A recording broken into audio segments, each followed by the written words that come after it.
Mga kapuso, nagdulot ng pagbaha sa ilang panig ng Mindanao ang pag-ulang dala ng hanging habagat. Sa Lamitan, Basilan, tinawid ng lalaki ang lampas tuhod na baha. Halos abot bewang pa ang baha sa ilang parte. Nagatid naman na ng relief goods ang mga LGU sa mga binahang residente. Nalubog din sa tubig ang ilang lugar sa Elyosan at Midsayap sa Cotabato.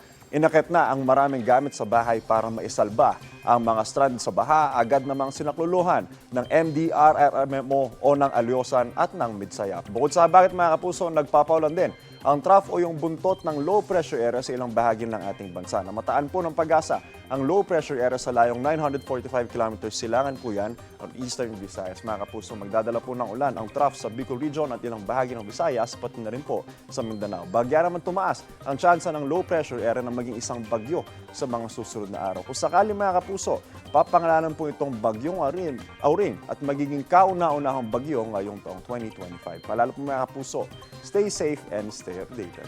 Ako po si Anjo Pertiera. Know the weather before you go. Para mag-safe lagi, mga kapuso.